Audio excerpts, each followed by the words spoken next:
Good morning, everybody. I'm Councillor Stephen Holliday. I'm the chair of the Etobicoke York Community Council. We have quorum, and I'm now calling meeting number 21 to order. Welcome, everyone. Today's meeting is being held by video conference and in person at the Etobicoke Civic Centre in the Council Chamber.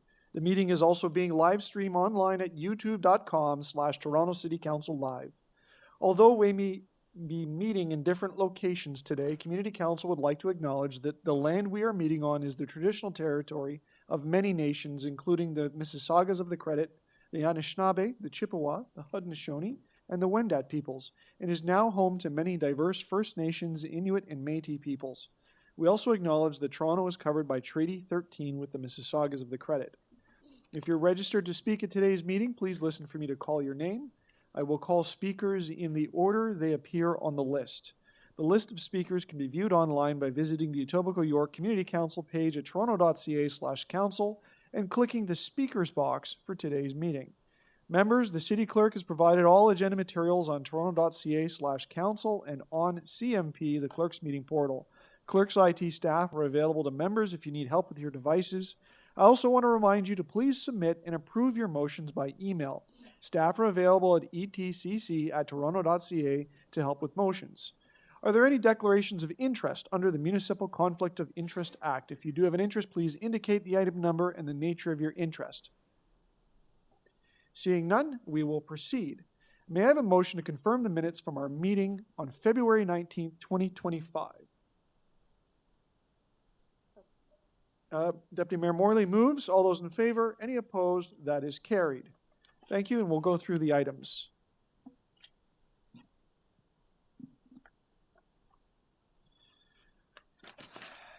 Our first item is EY 21.1, 2491 Lakeshore Boulevard West Zoning Bylaw Amendment Application. I will hold that for speakers. We have 2 registered. The second item is EY 21.2, that is 2491 Lakeshore Boulevard West Rental Housing Demolition Application. A decision report. I'm going to suggest we hold that item so that it's considered in sequence with number 1. Although there are no speakers registered for that. EY 21.3 is 31 Flindon Road, application to remove a city tree. Councillor Perruzza.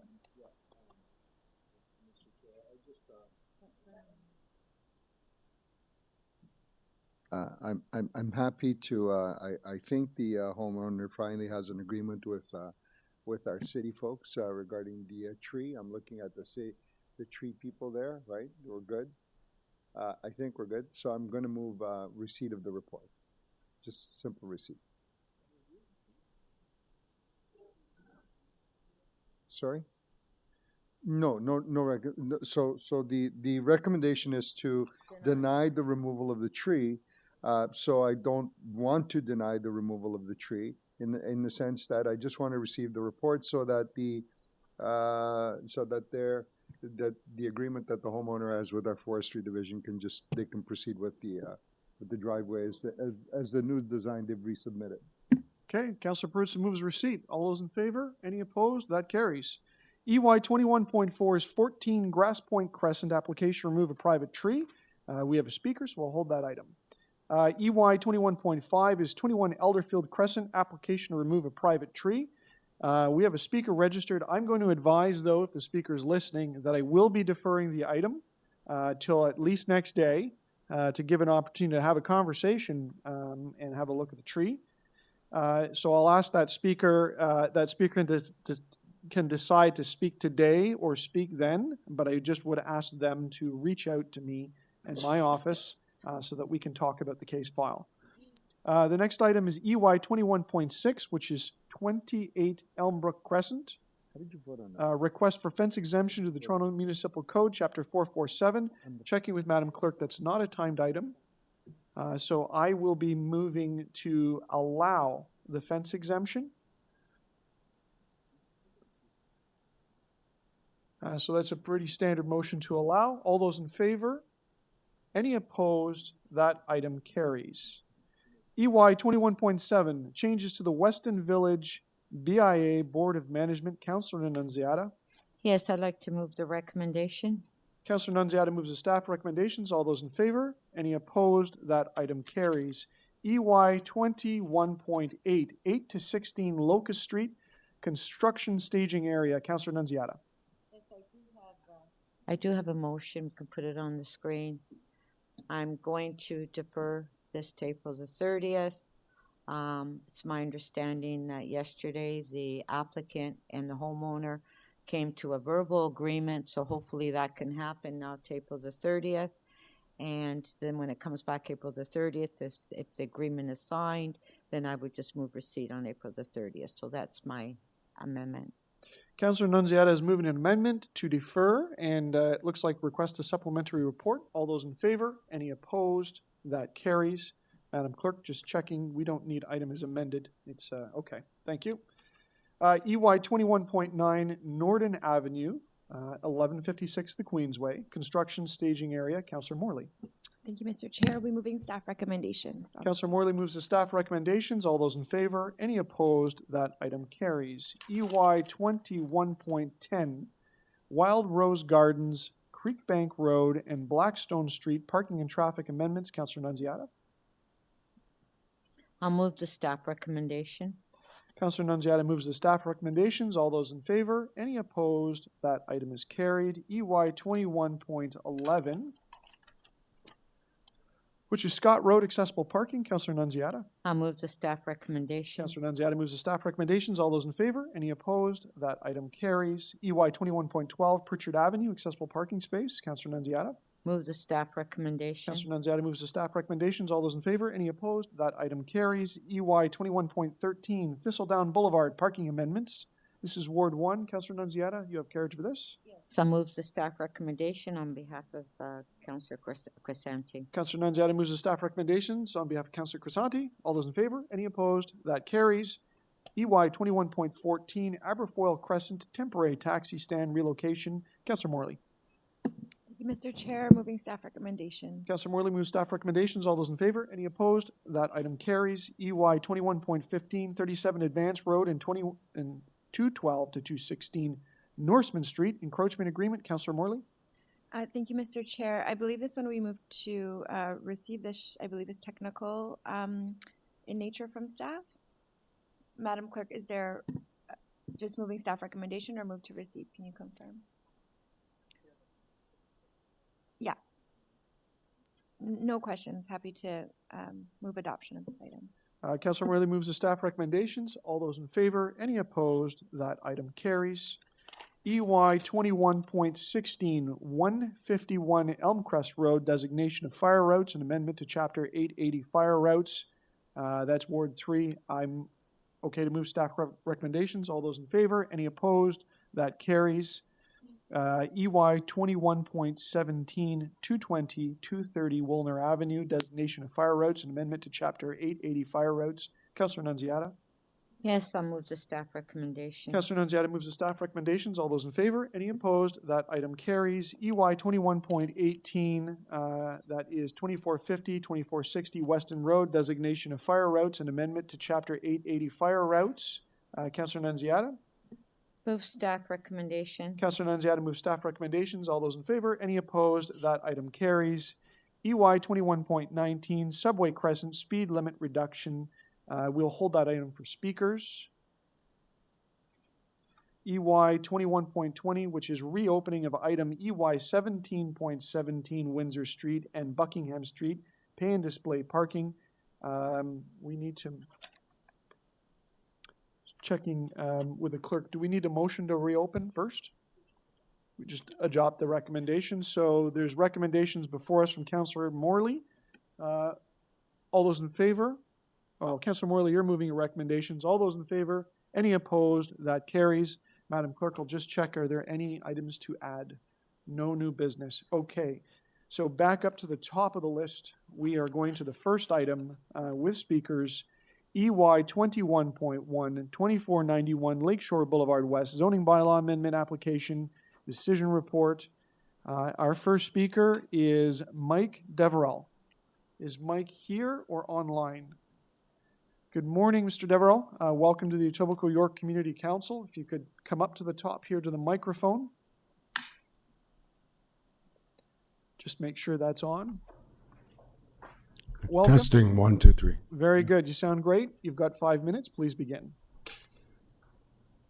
Okay, I was concerning the amendment to the zoning. First question: what is it? What is the amendment to be? Mr. Deverell, our process doesn't allow for a question and answer. Traditionally, sometimes residents will pose the question in their speaking, and if there's a speech, you may hear the answers, but our process doesn't allow the back and forth. Okay. Concerning 21 or 2491, I live behind that lot in 2493. There are approximately 180 units in 83. The lot at 21 is about 1/3 the size of the area behind it, my area of residence. And you want 151 dwelling spaces plus 2 parking areas below ground in that project. The project in my mind is supposedly 9 stories high, and I think it should be 4 or 5 stories high in that area, even though that area does need a facelift anyway. The reasoning behind that, of course, is number one, the infrastructure. We had during the deluge last summer, we had a power outage in the whole area, which caused flooding in our beneath ground parking area and our elevators shafts. The water got in there. I can imagine with the new project that this could be problematic, especially with 2 below ground parking areas. The other thing, of course, is, so that was infrastructure. The other thing, of course, is traffic in the area. Especially during rush hours, people coming in from Mississauga through Lakeshore West into town and leaving. So those are a problem. The other problem is that area is probably going to have problems with garbage pickup. As it is now, the lane leading into my area, my 2493, is down a long lane and then a left and then a right into the garbage area.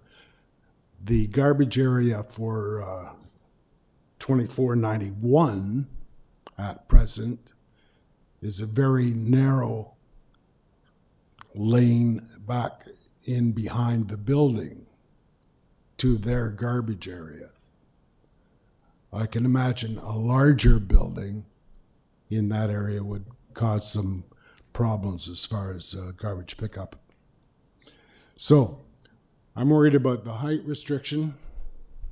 I'm worried about garbage, especially with that amount of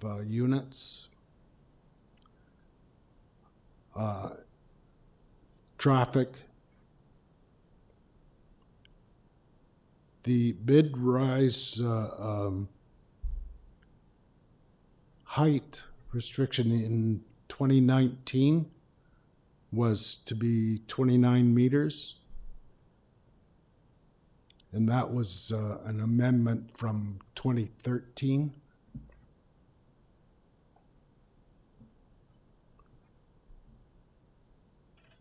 So, there you go. Thank you. Are there any questions of the speaker? Seeing none, thank you for joining us. Thank you. Our next speaker is David Mackay from MHBC. Welcome, Mr. Mackay. You have 5 minutes. Good morning, Mr. Chair, members of council. David Mackay, registered professional planner representing the applicant. I was just going to say thank you to staff. We've worked diligently over the last number of years to bring this project forward, which I'm happy to say our client has modified the project so it will be a purpose-built rental project, and we're moving forward with that, those details to finalize over the next few months through the final site plan approval process. However, hearing the resident behind the project, I just wanted to mention a few items. With regards to infrastructure, this site has been studied thoroughly by our civil engineer as well as city staff. So dealing with items such as stormwater management and the design of the underground garage, so that meet today's standards. I can't speak to their construction and how their site was designed that relates to that flooding issue.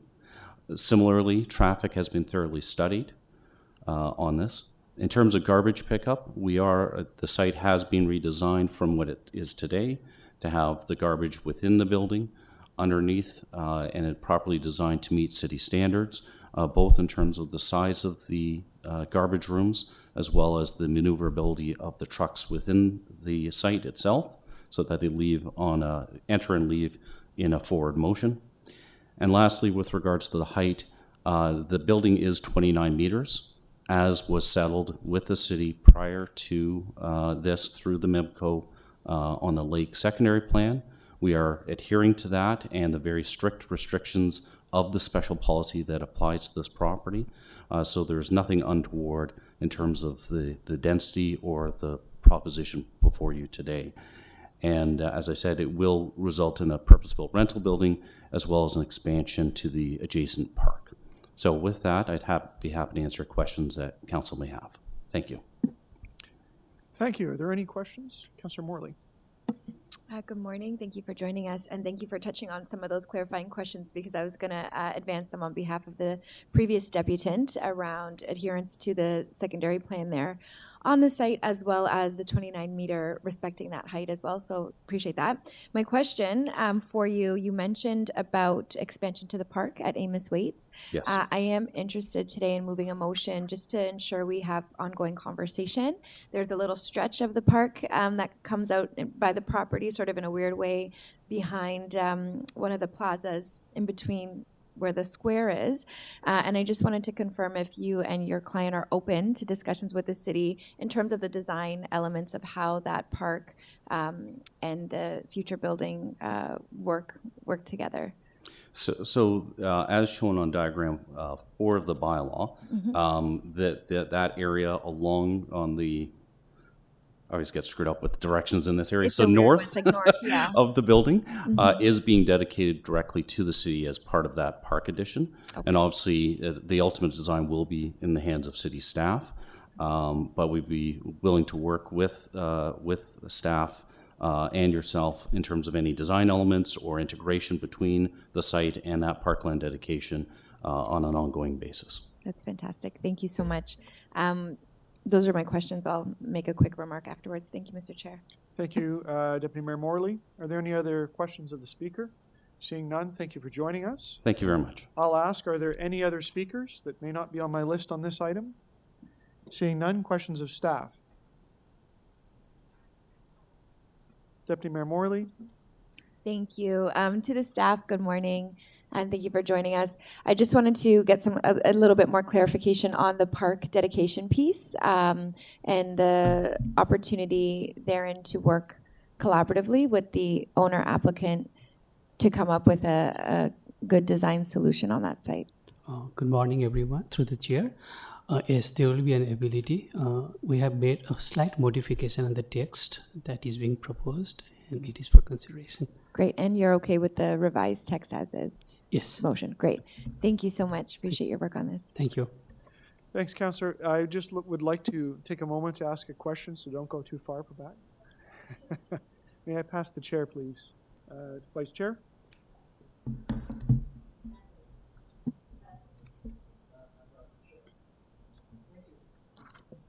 Thank you. My basic question, could you just tell the council and those listening in plain language how the secondary plan works? Because there was a comment that this application's a little different than things that we see because normally see here because there's a secondary plan that offers overall guidance on the type of development that's going to go on in this area. Do I recall this is one of the first under that secondary plan? Or maybe not, but could you just tell us a little bit about how that mechanism works and what we'll see in the future? Through the chair, secondary plan is basically an official plan for us. So it's subsidiary to the official plan specific for this area. And this site is specifically within the secondary plan went through a settlement process in 2019, which provides a strict guidelines how this site can be redeveloped. So the 29-meter site is that. It also has a strict setback, step back, and parkland dedication requirement, part of that secondary plan. So there is no deviation from the direction that is within the secondary plan, which is an official plan for this site. And what was the date of that secondary plan? The secondary plan was originally approved by council in 2013, but this particular settlement for this particular site happened in August of 2019. Okay, so the original secondary plan was decided 2013. There was a bit more work done, and in 2019, the pattern for this site was set. So the size of the box, the thing that could be built. So then, what's before us today? If that decision was made there, how do we get to the details of this report? What are we choosing today? So through the chair, so what happened was when this plan, secondary plan was endorsed by City Council in 2013, it was challenged. And those challenges were resolved in 3 stages. This particular site was stage 3, August of 2019. What it did was how this site can be redeveloped. So it gave direction regarding the details of height and density. It also provided detailed list of application requirement. It also provide guidelines for housing and on-site parkland dedication. So as a city administrator or planner, when we received this application, we looked against that secondary plan. And this proposal currently in front of you completely adheres to that secondary plan direction. Thank you. And then I just wanted to follow on the question of the resident about how the garbage works on this site, because it's a little bit complicated. I was looking at the map here. So yes, currently this site has a 2-story commercial and residential plaza. The garbage is it goes, there is no underground structure, so it goes around and it collects. It is adjacent to 2493 Lakeshore Boulevard, that 80-story apartment. Now the new proposal is the garbage is collected within the building. Okay. So the truck goes into the building, inside, takes the garbage. There is a pad, there is a height requirement for the garbage truck, there is a radius required for truck to move around. It is within the same framework. Okay, so I know the gentleman was saying he wanted to hear, so there's a garbage room then? There is a garbage collection area and garbage disposal. The truck will collect. Truck takes it. Yeah. Okay, and it's one of those big bins, I guess. That is correct. Okay. Thank you, that's helpful. Any other questions of staff? Got a second round. Second round, everything okay?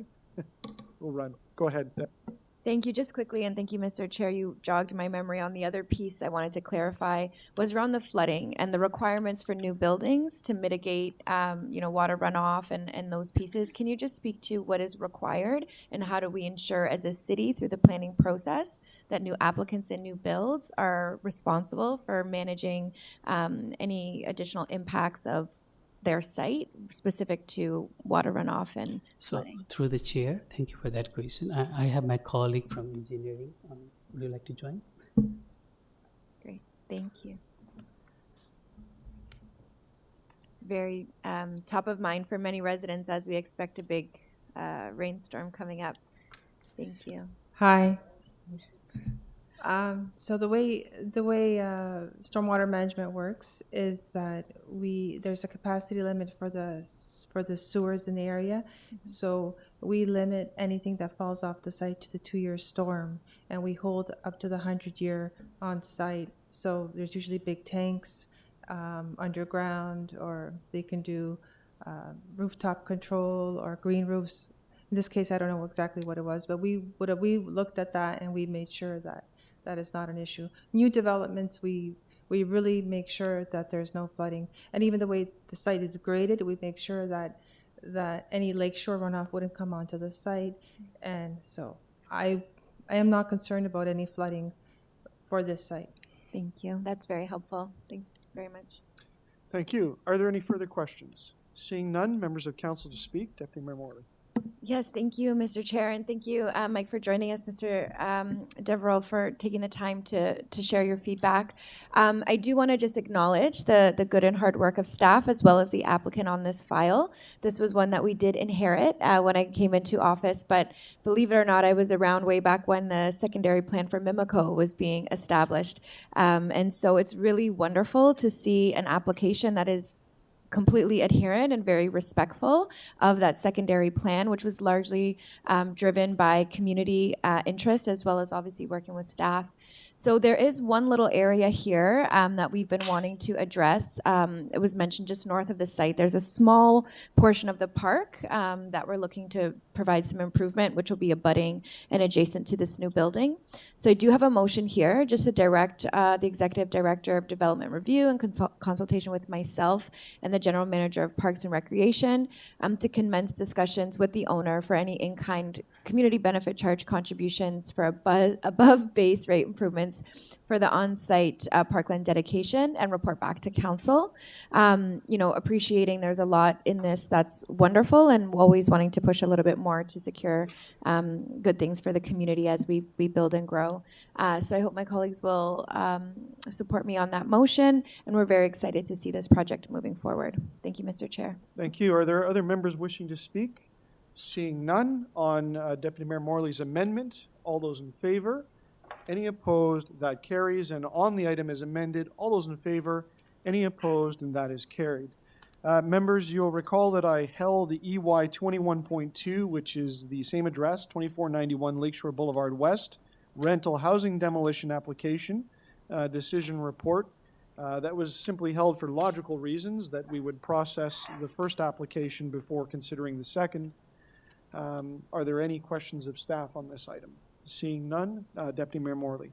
Thank you, Mr. Chair. I'll be moving the staff recommendations and just want to acknowledge the good work to ensure that the existing tenants are taken care of through this process, and really excited as well to hear today that the entire building will be purpose-built rental, which I know is a big need in our community and will serve our residents well. So with that, I'll just move the staff recommendations. Thank you. Are there any other members wishing to speak? Seeing none, Deputy Mayor Morley moves the staff recommendations. All those in favor? Any opposed? That carries. Okay, our next item of business is EY 21.4, which is 14 Grasspoint Crescent. This is an application to remove a private tree.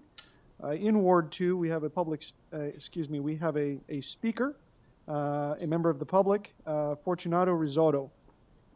Is Mr. Risotto online? Great. Yes, I am. Good morning. Great. Mr. Risotto, Stephen Holiday here, Chair of the Etobicoke York Community Council. We can hear you loud and clear. Welcome. You have 5 minutes to depute. Please go ahead. Thank you. I'd like to share a file. Sorry, just working with trying to open it.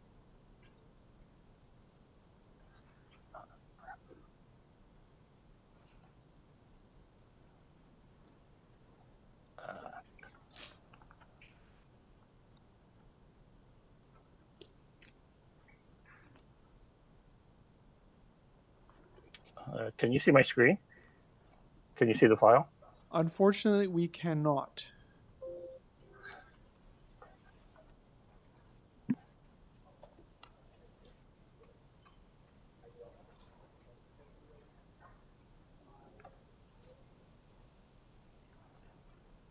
I'm hitting share, and it's not working.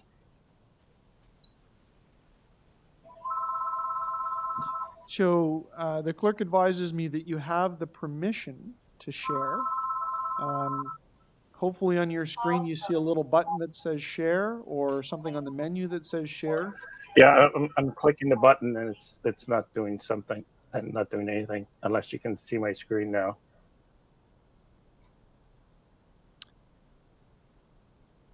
We cannot, but I'll tell you what. Why don't you proceed with talking to us? I know that you shared some stuff with me, and I can describe it to my colleagues. Okay. So 14 Grasspoint Crescent is in the Martin Woods neighborhood of Etobicoke, which is known for its mature trees. What I was going to share was some pictures of my backyard that shows the number of trees I have in my backyard. I have a big maple on one side of the yard. I have a huge oak tree on one side of the yard, and also have the tree in question that we'd like to cut down, which is it's a hickory shagbark. So the hickory shagbark drops nuts, I don't know, almost the size of a golf ball, which happens for about a month and a half of every summer. There's debris on our deck and whatnot that's caused by the tree. And like I said, I would like to share the pictures so that you could see.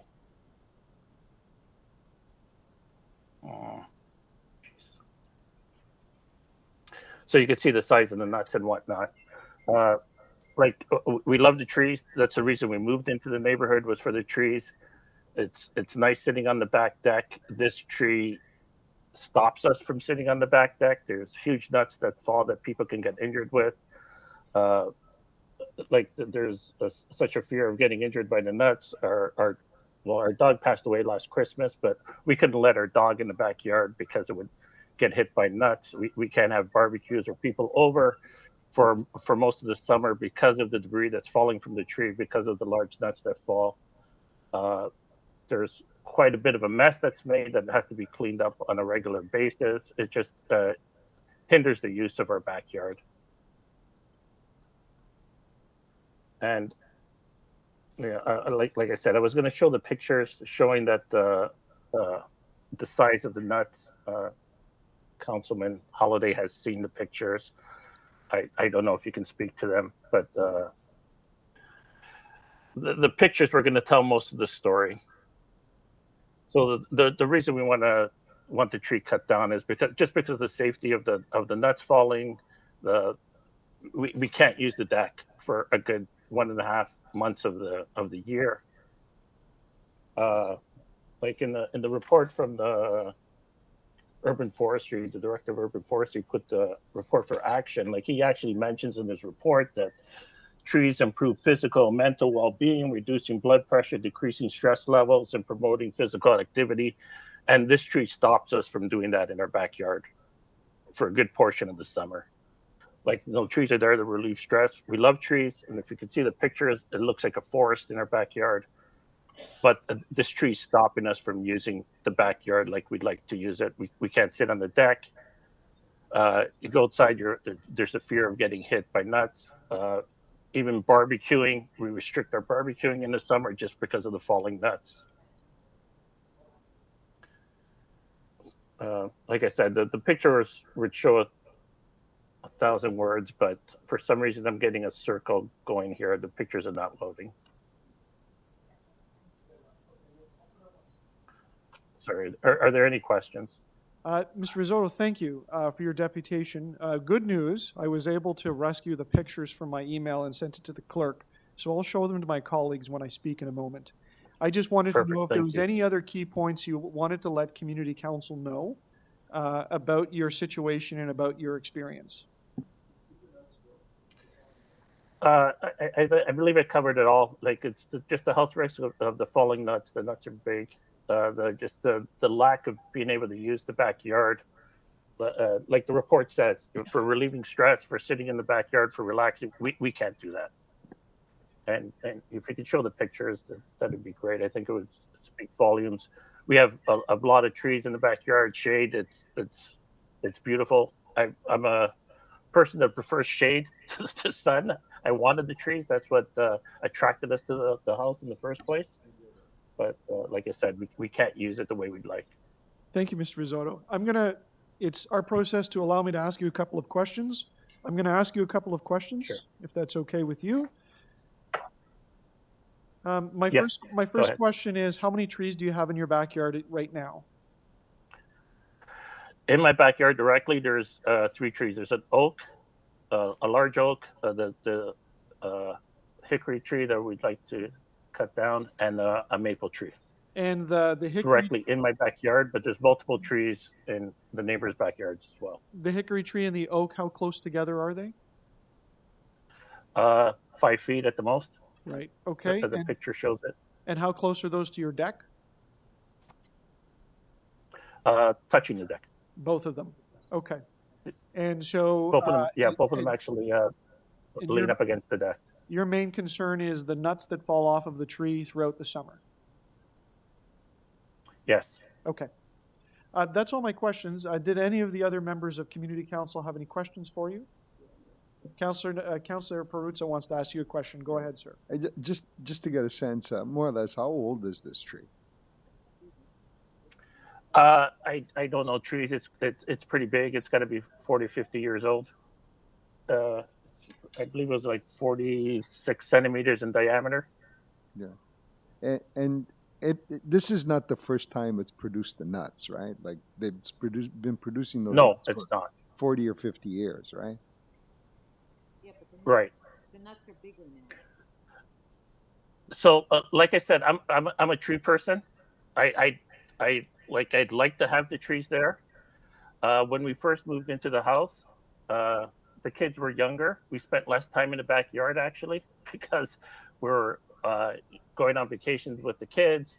My son played select and high-level baseball. Our weekends were sort of taken up going to baseball tournaments and whatnot. The kids are older now, out of the house, and we'd like to spend time on the deck. Like we did everything we could to not cut down the tree, but it's we've been in the house since 2008. The tree is that much taller, and the nuts are falling that much harder now. Thank you, Mr. Risotto. Any other questions? Seeing none, questions of staff? Seeing none, I'll speak. I'm going to move to remove the tree, and I'll explain why. Madam Clerk, could you show the photos that I sent you? These came from Mr. Risotto. He sent them to me over the last little while. As you remember, I had this deferred. So there's a picture of his deck. There's a picture of the nuts, and there's a picture of a nut in someone's hand. And if you could carry on, I think there's some other photos that are very important here. Mr. Risotto told me that these things have the potential or have damaged items. I'm sorry, there's a whole PowerPoint here, but very importantly, see the picture on the left? Those are the 2 trees in the backyard. Like they're so close together you can touch them, and they are, of course, hanging over the deck. So Mr. Risotto said that there are 3 trees in his backyard, large ones, and that doesn't count the large trees in the yards that are adjacent, which also overhang his yard. And for the benefit of my colleagues, Markland Wood is named Markland Wood for a reason. There's an abundance of trees. It's beautiful. It adds to the character. But every now and then you come across a situation where the trees have grown in a way that causes an issue for the resident. So even the nuts aside, you've got these 2 trees up against the deck, 5 feet apart. it doesn't make a lot of sense to me in terms of, you know, the layout of the trees in the yard. They're growing together. I realize our bylaw doesn't allow anything to be removed that's healthy, but I think in this situation, Mr. Risotto is making a very reasonable ask of community council because these things are going right up against his deck. And maybe they were planted a long time ago with very nice intentions, but they've grown into a situation where it's onerous for him, and I'm not sure that the yard is going to be radically different without one of the trees. And then clearly on the issue of the nuts, I've taken Mr. Risotto's explanation that, you know, maybe he didn't use his deck, but now during the summer months, which is, by the way, when these things grow and fall, I'd want to be real careful about sitting underneath that, sitting on the deck, if those things were dropping from time to time. And, you know, the umbrella is probably a basic minimum. So I'm asking community council to exercise some discretion on the rules in this case. I know we are strict with respect to the removal of trees, but, you know, this is like one of those situations with black walnut that it is detracting from his ability to use his yard and adding a significant amount of maintenance and other issues. So that's why I'm moving removal. I'm happy to take any questions from my colleagues, but this position wasn't reached lightly. Thank you. So anyone else wishing to, and I'm sorry, there's the motion. Anyone else wishing to speak on this item? Yeah, I'll just speak briefly, and I will be supporting your motion. Looking at the deck with all those nuts, and obviously these nuts are bigger now than they were years ago. I mean, people could slip and fall. I mean, they're all over the deck. You'd have to be out there every day breaking them all up. You know, I think it would be very frustrating for the homeowner. So I will be supporting your motion to remove the tree. Thank you. Anyone else wishing to speak? Okay, on the amendment, all those in favor? Any opposed? That item carries. All right, our next item is EY 21.5, 21 Elderfield Crescent, application to remove a private tree. I had mentioned before my intention is to defer this item for a meeting cycle, but we do have a registered speaker, Mr. Zipka. Mr. Zipka? Yes. Great. Did you want to speak today or next time? I'm not sure what the process would be. I'll give some instructions. You're entitled to speak today. What I would like to do is spend a bit of time with you and look at your trees. So I'm going to move the decision to next meeting no matter what. So that's in your hands. If you wanted to say anything to community council today, or if you wanted to save your speaking till later on. No, I'll meet with you first to see what we can do. Great. Okay. And you're just over here on Elderfield. Yeah, Elderfield. So if I can ask you to reach out, and we'll set up a time to take a look at the tree. Okay, great. Great. Thank you for your you. time. So I'm going to move deferral to next day. All those in favor? Any opposed? That carries. Okay. EY 21.6, which is, EY 21.19, which is Subway Crescent speed limit reduction. We have a number of speakers. Our first speaker is Ronald Hyder. Is Ronald here or online? Not online. Okay, our next speaker is James Butler. Great. Mr. Butler, welcome.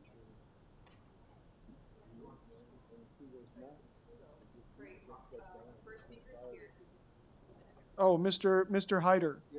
Great. Welcome, Mr. Hyder. Could I ask you to make your way to the front, please?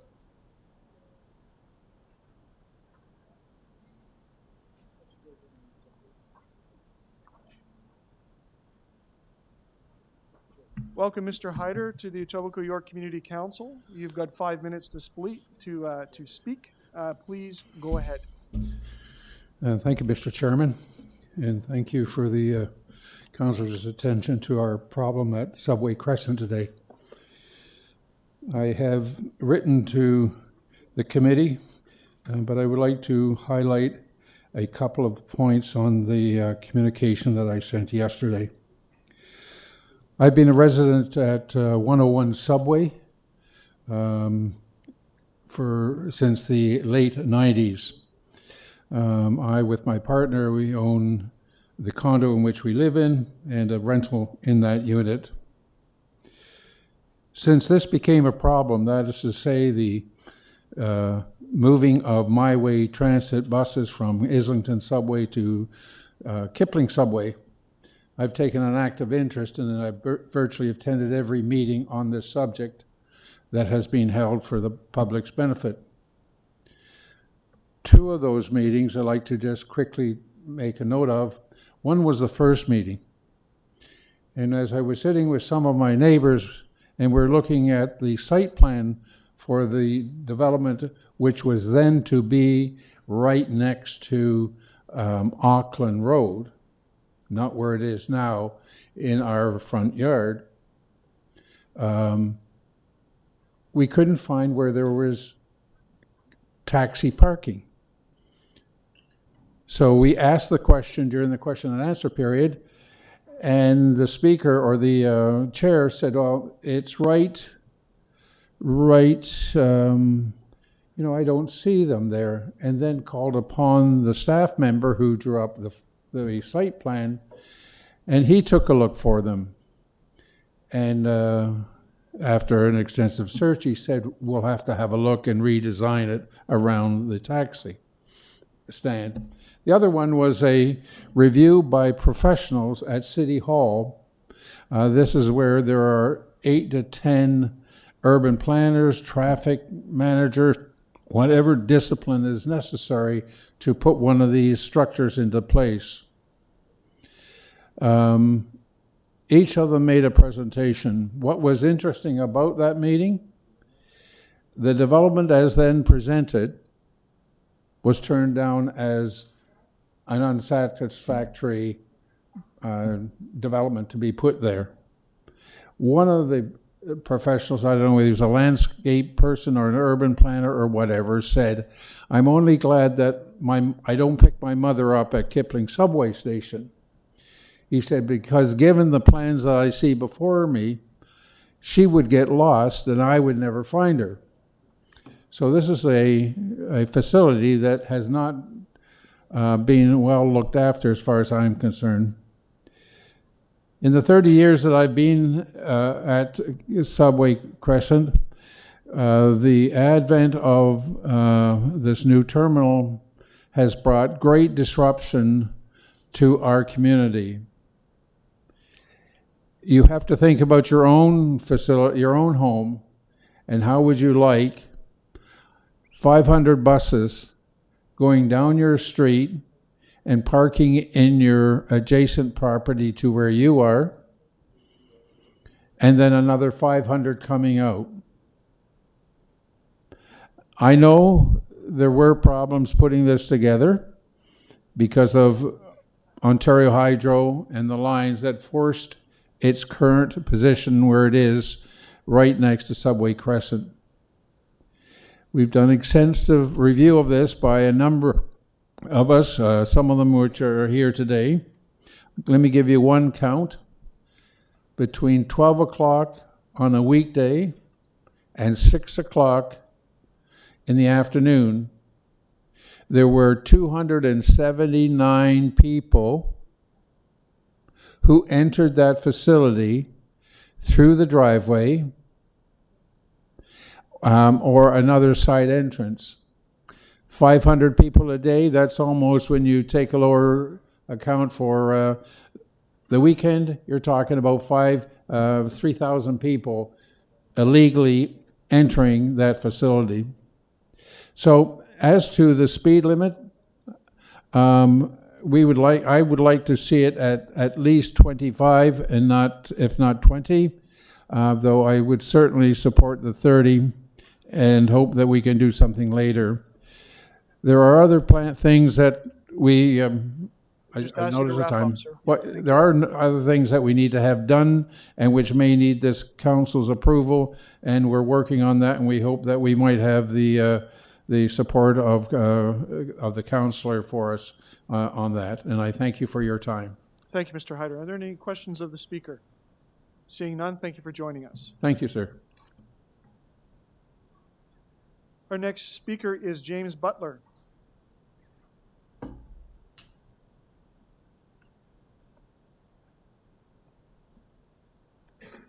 Welcome, Mr. Butler, to Community Council. You've got 5 minutes. Please proceed. Thank you. Councillor Holiday, Councillor Amber, and Councillor Luciana and Perusa. My name's Jim Butler. I've been a resident of Subway Crescent since 1992, October 1992. And I would describe Subway Crescent as kind of a mini superhighway in a very confined area. I believe personally that in the light of we have what I call parking or little mini road situations within our vicinity, including a roadway to the relating to the TTC parking lot. The speed limit there is 15 kilometers an hour. There are two condo buildings next to us. Speed limits there are 10 kilometers. I think it should be 20 kilometers. And the other thing I want to say is that the Subway Crescent basically is a very dangerous situation. We have been particularly involved, our board of directors and a seniors group in investigating all kinds of traffic suggestions and everything. We've got lots and lots of information. It's a real good first step. Completely happy. Finally, it's 30 degrees.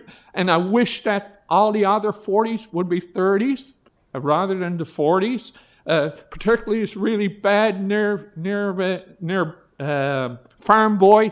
It's a ridiculous sign of 40. Well, I'm sorry. It's a small little dot. And having a speed limit of 30 instead of 20, it's just a second or two difference, okay? It's a very small area, but it's constantly filled with people jaywalking, people, there are exits in the area where people suddenly get in, and our group has done 2 traffic surveys, okay, over in June of last year, extensive ones on 2 different time periods of 4 hours each, and different times of the day. And it's anybody who's involved in the survey say, this is really dangerous. And I'm just pointing out our survey because I don't want us to go and spend all kinds of public money doing another survey when there's been extensive work done already. And so anyway, I think that's basically what I want to emphasize. Thank you, Councillor Morley. We have been involved in the recent storm, and I know that you've done really hard work on that, and I'm really blessed. And I just kind of want to connect our board of directors, our seniors committee, and basically I will say one other small comment. Yes, there's apathy, okay? We think that our leaders have to go and involve the grassroots community of this situation. And anyway, that's basically whatever questions you want to ask. You know, we are your bosses, okay? And you know, I know that it's nice to have a title, and I know that sometimes you must get frustrated because it's nice to have the title, and I'm sure every now and then, because I've been involved in all kinds of stuff over my life, that, oh, it's great to have the title, but except for the constituents. Well, you're here because of us. Okay? Thank Sorry, you, Mr. Butler. that's it. No apologies needed. Yeah. Are there any questions for the speaker? Yes. Councilor Nunziata. So, Subway Crescent, is there a bus route? Yes. I'm asking. It's a bus. Yeah. There's no buses, right? No, it's not a bus route. It is. It's a service route for the My Way terminal, Kipling Station. Yeah. It's the bus terminal. And it's a small, it's kind of like a super highway with super sidewalks that involve all kinds, and there's jaywalking, there's people going through scooters, and I challenge anybody, look, if you want to go and form a committee, you know, or do an investigation like we've done, our own traffic investigation, you would be absolutely boggled, okay, the stuff that one sees. So anyway, that's Okay. Thank you. okay. Thank you. Any And other thank you very much. Seeing none, thank you for joining us. You- Thank you very That's it. much, sir. That's in now. Having been a little geek, and I in my own private little life, I know about the various councillors and everything, and I had the opportunity of meeting Councillor Nuziana a few last year at a time, and basically I kind of follow you all, and I know that you have a passion, okay, and whatever can be helped, and so-called, this is a major issue which normally apathetic people, we think about the Canadian situation right at the present time, where people have suddenly, normally apathetic people, I can tell you the people in Subway Crescent want action on Subway Crescent, and this is a wonderful first step. Okay? Thank you. Thank you. Our next speaker is Kumar Kapasi.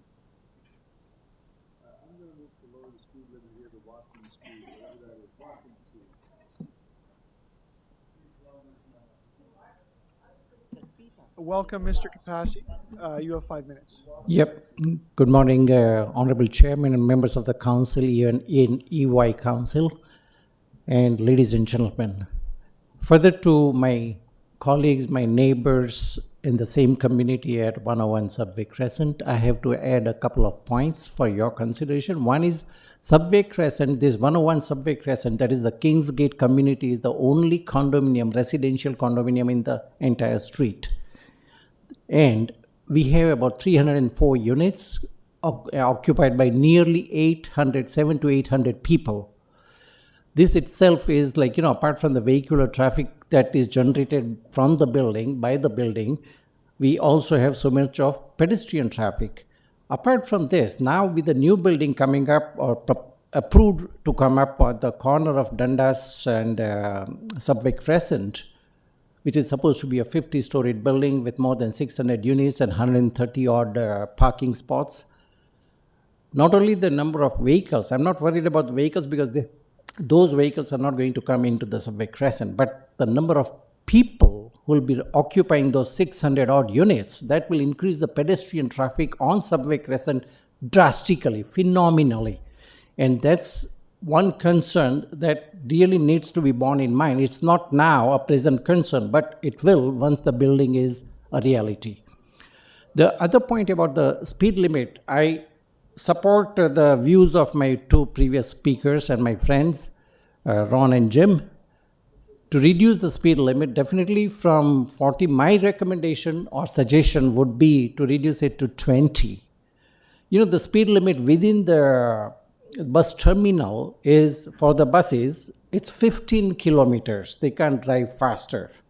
And there are hardly any pedestrians on, crossing that terminal, except for the 275 or 500 illegal, unauthorized entrants into and out of the terminal. So to safeguard those pedestrians or the passengers who come out of the bus terminal, which they are not supposed to come out through that exit and entry for the buses, they have a speed limit of 15. So here we are talking of almost 1,000, 600-700 people daily on the street, plus so many, people who pass through the street day in and day out. So we are talking of a large number, almost 800 to 1,000 people who use the street as pedestrians, and we need to safeguard their lives. So I would recommend a speed limit of not more than 20.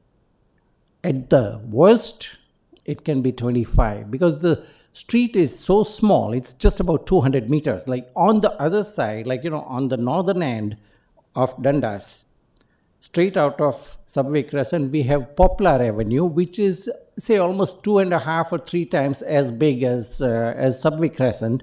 And on that street, which has hardly any pedestrian traffic, the most of the traffic there is just resident traffic and very little pedestrian traffic. You have 5 speed bumps with a speed limit of 30.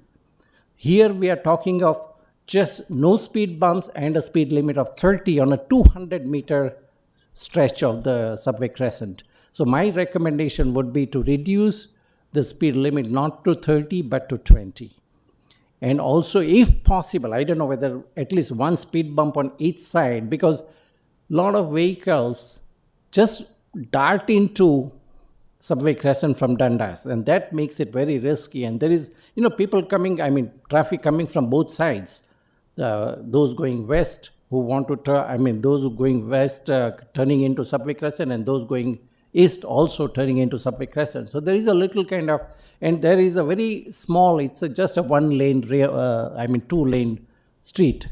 So that is one thing which we need to consider. So I think in terms of the current pedestrian traffic, the one more point that needs to be considered along with as a comprehensive solution is, if the city can consider the street only for the buses and the local traffic with permits.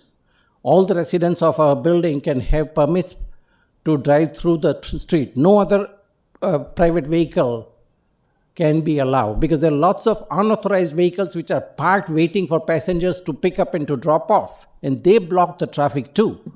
So these are the various issues. We have submitted a big memorandum also to the city through our board, but I would like due consideration to be given to all the points mentioned there. Thank you so much. Are there any questions of the speaker? I'm going to ask one, if that's okay. I'm going to pass the chair.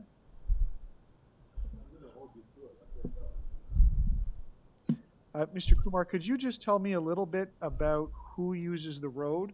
So I'm looking at my screen because I'm looking at the picture on Google. So I see the driveway for your building. I see the driveway for the medical or the office building on the corner, Right. which we know is going to change. Sure. And I see the garage for the white office building across the street from you. Mm-hmm. And is there anything else? Those are where the cars go, right? Those three So spots. based on Yeah, your observations, tell us, okay? Based on your observations. Right. Most of the cars go in and out of the parking lot on both sides, right, behind those buildings. But there are lots of, as I mentioned, right outside our building entrance, there is a no stopping, no parking sign. And there are vehicles parked there to drop off passengers and to pick up passengers. And they, in fact, block the traffic entry into our own building. Like I have to, very often I've had nasty experiences with those people who are parking below the no parking sign. And I tell them, you're not supposed to park here. You're blocking the traffic for the residents of the building. And they use all kinds of languages. So it's really a bad thing. So it's a little like around the school when parents are picking up their kids, blocking everybody off, more or less, right? Chair. Yeah, but You beat me to the question.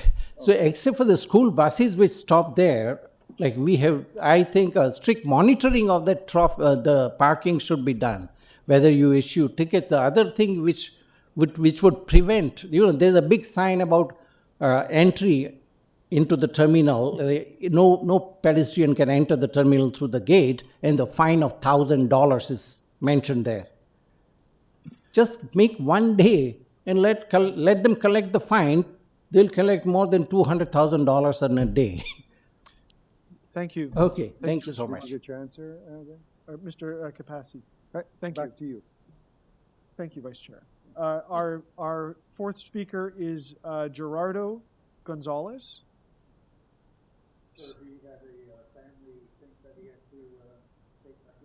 Thank you. I'll ask if there's any other speakers on this item. Okay. Welcome. Could I just ask, as soon as you're done, to please provide your name to the clerk for the record? And if you could give us your name, please. It's Mary Caesar. Ms. Caesar, thank you. Yes. Welcome to the Etobicoke York Community Council. Okay, first time I've done this, okay? So, hello, the counselors. All right, I'm also a resident at Subway Crescent. Now, the My Way buses come down that street fairly fast. Don't ask me the speed limit, I don't know that, but they do come down there fast. And because it's a crescent that's going around, you have people making their right turn to go into the first building. There's a driveway there for the medical center. They're going straight to go into our driveway. And I'll bet you it's about, from the distance from there to here, you've got the buses going in and out of their driveway. Also, with people are making a right turn, on your left-hand side, there's a government building, and they're getting into that driveway there. It's constantly busy. You have the school bus that's stopping close to our building to pick up and drop off the kids for school. Now, again, because of the crescent, anybody that's walking along, now, they're not going to walk all the way around the sidewalk, okay, to get to the other side to go over towards Kipling Station. They just cut across the road.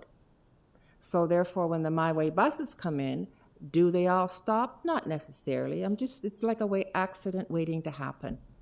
And it's just a mess there at any time. And yes, the speed limit should be down to at least 20. And there's people now, because there's a condominium where Canadian Tire used to be there on Dundas. Okay, there's a condo there. So the people from that building are bringing their kids over to our street in order to get the school bus in the morning too. It's just not safe. Thank you. Thank you. Any questions? No. Thank you. All right, questions of staff. Councillor Morley. Thank you, Mr. Chair. Thank you, Kevin, for joining us this morning. We heard a lot from our deputants today about the conditions on Subway Crescent. And can you just provide a little bit more context for the benefit of my colleagues about some of the things we're looking at as a local office and why we are starting with the speed limit reduction? Oh, yeah, we're just looking at it as a speed reduction. We were asked at the public meeting. This road was formerly, or is classified as a collector roadway. At one time, it did connect through to Auckland Street. It serviced the Kipling subway station and a number of parking lots. The traffic volume was actually heavier, but it was all passenger vehicles. Our more recent counts have indicated the traffic volumes have decreased. However, the road is still classified as a collector and not in the local road classification. Right, and it'd be safe to say that the existing traffic today is now a lot more bus heavy since the implementation of the correct. My Way It'll bus. be a lot more bus. Mm-hmm. Thank you. Can you tell us a little bit more about why we landed on 30 as opposed to 20 and whether 20 would be feasible on the street? 20 is not legally allowed by the provincial legislation. 30 is the lowest speed limit we can legally lower a street to. Great, thank you. Those are my questions, and I'll leave it at that until remarks. Thank you, Mr. Chair. Yeah, actually, that was my question. So 20, as you mentioned, you can't do 20. The only time you can do 20 or 10 is on private property. Correct. Right. I think the parks have the ability to lower. Maybe in the parks and, but not, I just wanted to make that clear. No, on a public because highway, a lot of 30 is residents the were lowest. asking for that. The lowest we can go is 30. Correct. And then when you put speed humps in, it's 30. Yes, When you correct. put speed humps in. But as far as one of the requests about just local traffic, now, I mean, that could happen, but from my experience, people don't read those signs. They go in there anyway. I mean, and to enforce, you'd have to ask everybody to show their driver's license if they actually live in the street. So if you can just go through that, because I know that, I mean, it's fine to do. You can do it, but I think unless you have enforcement, it really is not successful. If you can just comment on that. There is signs in the city. They're old historical ones. However, we are no longer installing those signs. There's no legislation behind it. It was strictly a warning sign or an advisory sign. to enforce. Yes, yes. Yeah, yeah. There is no enforcement. You No, can't enforce it. there's no enforcement. I just want to make that point because I have quite a few in my ward and everybody's complaining. I says, well, you know, the cops are not going to stand there ask you for your driver's license where you live, right? So it's hard to enforce. Thank you. Before we start, Councillor, Mr. Dillon. Sean Dillon here. So yeah, I just want to expand on that a little bit. Sorry I can't be there in person, but I have dual duties. I have to be at North York and at Etobicoke, so we had more pressing issues at North York this cycle. But anyways, I just wanted to expand on that. Yeah, we have no mechanism within the city to make a road local access only. Yes, there were some politically motivated signs installed in the past, but they have no legal bearing. There's no bylaws associated with them. And, you know, we can't make a road that is only for residents unless you're going to not make it a public roadway, right? So public roads need to be open to all residents that have fair access to them. And so it wouldn't be appropriate to say that only a certain class of residents would be allowed to use a certain street. You know, all residents pay taxes to help build and maintain those, and everybody should have access to it. Okay, thank you. Yep, and I'm going to ask a couple of questions. This road is a little bit unique in that, am I correct? It's a little bit unique in that it's like 100 meters long, maybe not even. Yes, correct. And so on the road, there's the condominium on Subway Crescent, where they had the residents, so they've got a few hundred cars in their lot, whatever that is. There's a new development coming that might have a couple of hundred cars. And then there's an office building. I mean, I don't know how many cars are there, but a few hundred again, maybe close to 1,000. So with those parking spots, cars come and go from each of those once per day. So the volume would be fairly low from these three places, would it not? It has declined or has been reduced from the previous road network. And the driveway entrances from the new development, although it's not built, and the office building are like 50 meters, maybe less from Dundas Street. Like they're very close. Yeah, they're not very far. So those cars are not likely speeding. Right? I would assume no. You'd have to be crazy to step on the gas that fast to get really fast. So if anyone's speeding, it's going to be from the building at the back or the buses. And even at that, they'd have to really try. I just make sure I understand what's going on there. Yeah, there is a slight downhill grade, so it could be the ones heading into the bus terminal or the ones going southbound might have a tendency to have a higher speed. So the purpose of this is likely to get the buses to reduce speed. Yes, likely. They'd be the big users, right? Because they're at the end of the road. Yes. Okay. And there's no, I guess it's a minor arterial or a collector. I'm sorry, I missed that at the beginning. I believe it's collector. It's collector, but that was at the previous volumes measured when it was a passenger and drop off. Correct. Okay, so it could actually be a local road. It may be classified. It may be. It could be. Just haven't done that work. Correct. Okay. So sorry, Councillor, let me interject there. I would suggest that given the amount of transit activity on this road getting into and out of the station, the roadway should remain as a collector, if only to maintain the level of service for maintenance facilities or our maintenance of the roadway to such a level that we're going to make sure that the buses can get in and out of there with adequate salting and plowing. So, Mr. Dunn, that would be your advice because of the uniqueness of the road in that it has a transit terminal at the end That's of it, right. as opposed to the plain read, which is based on volume. Okay, Correct. And then do I remember correctly, the neighborhood to the north is all 30 kilometers an hour on the local streets? Pretty much, yeah. Pretty much. I'm getting If they aren't already, they will be. Okay, great. Thank you. They Those will are all be, my questions. Okay, any other questions of staff? Seeing none, Councillor Morley to speak. Thank you, Mr. Chair, and thank you to the deputants who joined us today from Subway Crescent, as well as to staff in the Transportation Department. This is an opportunity that we're looking forward to advancing, and this was brought to us from the local residents. Through a petition, we were able to convene, bring some staff together, and really look at what opportunities exist that we can action here to help create a safer condition in a community that we know is growing significantly and already has some challenges as it relates to traffic and pedestrian safety.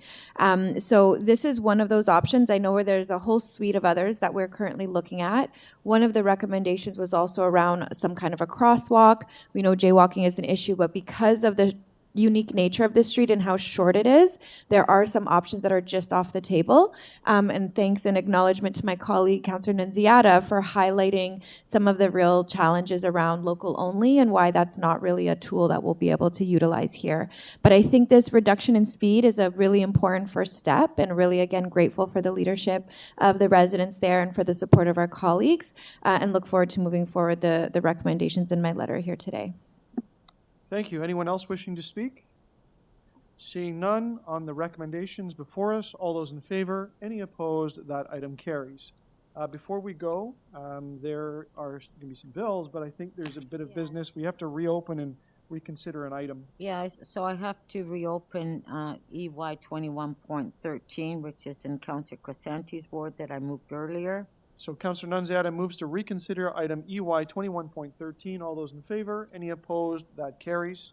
And then the amendment would be that we'll that on April 30th we'll have the parking amendments and the traffic calming on Thistletown Boulevard on the agenda, correct?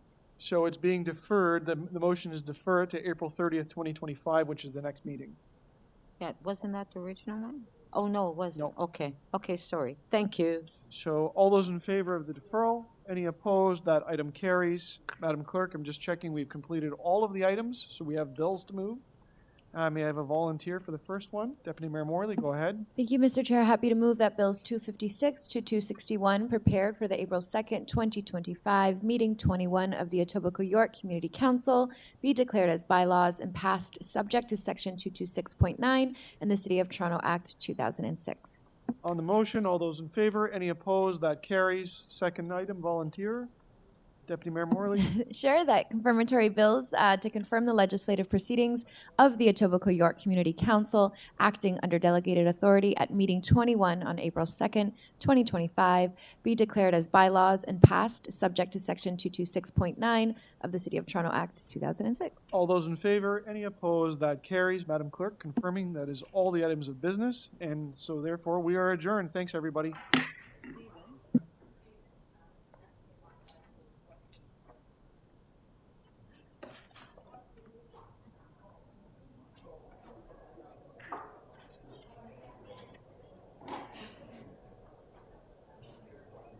How are you?